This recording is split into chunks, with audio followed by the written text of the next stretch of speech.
हरियाणा के बल्लभगढ़ में अनाज मंडी में किसानों को धान का उठान का सही मूल्य न मिलने पर किसानों ने नाराजगी जाहिर की। किसानों का कहना है कि मंडियों में आने पर किसानों को एक तो बैठने की सुविधा और पीने के पानी का भी प्रबंध नहीं है। उसके बावजूद यहां पर किसानों को उनके धान की उठान का सही मूल्य नहीं दिया जा रहा।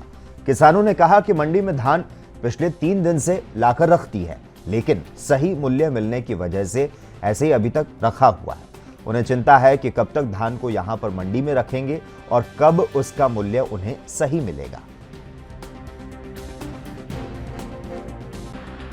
ये बात सच है, पैसे चुकाने पड़ते हैं क्योंकि हमारे यहाँ जो टॉयलेट्स की फैसिलिटी दी जा रही है वो सुलभ इंटरनेशनल एजेंसी द्वारा दी जा रही है और वो अपना बिल्ड ऑपरेट एंड टोल के बेस पे काम करते हैं कि बनाओ और चलाओ और उसके पैसे वसूलो। तो बीओटी बेस सिस्टम पे चलता है तो ये पैसे वसूलते हैं। पानी व्यवस्था पर भी सवालिया निशान खड़े हो रहे हैं सब। नहीं, पानी व्यवस्था के ऊपर सवालिया निशान गलत है जी। पानी की व्यवस्था हमारे पास है और वाटर सप्लाई का जो पानी आता है वो हम दे रहे हैं इनको। और एक भाव को देखते हुए निराश नजर आ रहे हैं किसान। देखिए, भाव तो जी इस टाइम पर गवर्नमेंट परचेज की जो पीआर है वो तो आराम से बिक रही है, उसमें कोई समस्या नहीं है।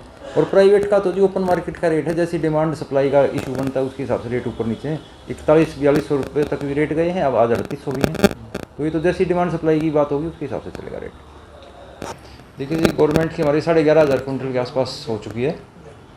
और एक किसान जो है वो जाम लगभग 2 घंटे का समय लग जाता है, तो वो किस तरह से? देखिए जी, वो किसानों की जल्दबाजी के कारण ही जाम लगता है कि आमने सामने ट्रैक्टर फंसा देते हैं। और हम जब रिक्वेस्ट करते हैं किसानों से कि जी खाली ट्रैक्टर को बाहर खड़ा कर दो, तो बाहर जाने को कोई तैयार नहीं होता, कहते हैं जी चोरी हो जाएगा। तो ये तो किसान जब हमारे को कोऑपरेट नहीं करे तो जाम की समस्या तो बनेगी। अगर खाली ट्रैक्टर बाहर खड़ा कर दें तो कोई समस्या नहीं है। भाव बहुत कम है जी, बाहर नहीं मिल रहा किसान को पूरा, और किसान बहुत परेशान है। एक तो प्रकृति रोग बन गया, बारिश आ गई, ऐसे समय पर बारिश आई, फसल पकी हुई थी, एक फसल में घाटा, एक भाव में घाटा, किसान बहुत परेशान है। और खाद के लिए भी बहुत दिक्कत हो रही है, कहीं भी खाद मिलने को तैयार नहीं। मंडी की क्या कुछ व्यवस्थाएं देखने को मिल रही हैं? मंडी की व्यवस्था बिल्कुल ख़राब है जी। 2-2 घंटे जाम में फंसना पड़ता है। ट्रैक्टर जब डाल निकलता है वहाँ खेत में काम करना है, किसान यहाँ घिरा हुआ है। ये अभी पूरे दिन 2-2 दिन यदि किसान यहाँ पड़ा रहा तो खेत में काम कौन करेगा?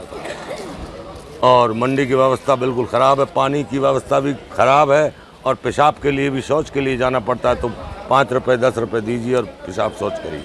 मंडी में धान की ये है, लाला जी इनकी अपनी मिली भगत चल रही है, कोई भी खरीदार नहीं है। 1-1, 2-2 मिल के अपनी मनमर्जी धान खरीद रहे हैं। धान 4400 तक बिक गया 11-21, आज 3800-3900 रुपये ले रहे हैं। और ज़मींदार को आके जब घाट पे आ जाता है मुर्दा तो वापस नहीं आता। तो हमारी उर्दुर साहब भाड़ा लगा के आते तो लगाते हैं, उन्हें ये पता है ये दे के ही जाएंगे, अब ना उठाने के यहाँ से नहीं कहीं जाने के। ये अपनी मनमर्जी से और अपनी अंधेरगर्दी चल रही है। ये जो सरकार है बीजेपी, ये सरमाएदार की और व्यापारियों की सरकार।